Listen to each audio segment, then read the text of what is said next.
परांडा साहेब भूत कमिटी व परांडा साहेब मेळावा याचे सगळे आलेले महाराष्ट्रातील आरोग्यमंत्री या मतदारसंघाचे लोकप्रिय आमदार या जिल्ह्याचे पालकमंत्री आणि मी पक्ष प्रवेश करा म्हणून मला साहेबांनी जरा आजपर्यंत म्हणलं नाही, मी मनानेच केला इतका माझा विश्वास माझ्या साहेबांवर आहे. तानाजी सावंत साहेब जिल्ह्याचे अध्यक्ष, दत्तांना साळुंके साहेब, झटकेकर मला साहेबापर्यंत नेणारे माझे गुरु घोगरे सर, उपस्थित माझे सर्व नगरसेवक, कार्यकर्ते आणि सर्व बूथ प्रमुख साहेब, मला एक सांगायचं आहे. अण्णाने आत्ता म्हणले की म्हणताल की बाहेरचे, अहो बाहेरचे लोकांनी तांब्याभर पाणी नेलं नाही हजरत खाद्याबद्दल गावातल्या लोकांनी.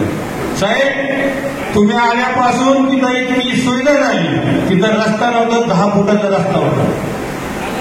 काय विरोधकांनी तक्रार केली की रस्ता 10 फुटाचा, आपले फुटपाथ 20 फुटाचा, मुळात तिथं 10 फुटाचा रस्ता होता, तिथं वन वे केलाय.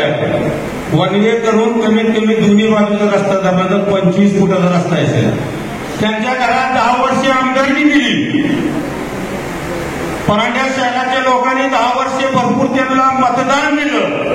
त्या लोकांना दिसलं नाही हजरत खानावरुद्दीन शहीद रस्ता यांचा करावा म्हणून. साहेब आणि ह्यांना काय अधिकार आहेत तुम्ही बाहेरचे म्हणाले? अहो तुम्ही केलंय की स्वतः तुम्ही ती रस्त्याला फंड टाकलाय, निधी टाकली आणि तानाजी सावंत साहेबांनी ही काम केलंय. आणि ती काय म्हणतात आम्ही गाववाले त्यांनी बाहेरचे, गाववाल्यांना दिसलं नाही का ती?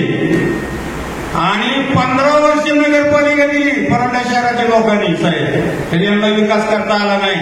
आता यांना पोटात दुखा लागलं. यांना माहित आहे साहेब कधी आले, जसं मी बोललो होतो, मी एकदा आला की पुन्हा हटणार नाही. मला इथल्या लोकांनी 15 वर्षे नगरसेवक म्हणून निवडून दिलं, 5 वर्षे नगराध्यक्ष म्हणून निवडून दिलं, तर मी त्याच एरियात भाषण देता आणणार की मी एकदा आलं तर हलणार नाही.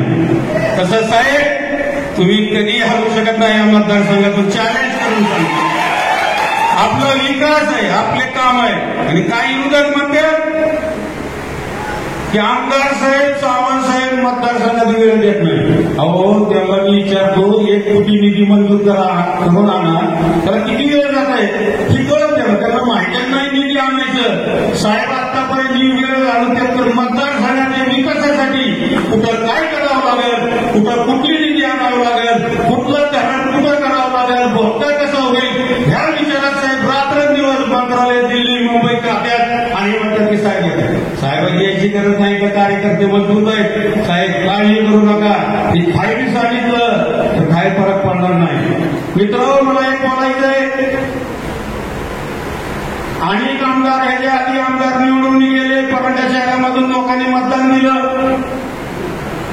आपल्या शहराचे कमीत कमी 2-4 आमदार झालेले परांड्यातले रहिवासी आमदार आहेत, कुणी कामं केले नाहीत. मी जिथं होतो तिथं मी 15 वर्षे आमदार म्हणून त्यांना निवडून दिलं आणि भरपूर निधी दिली.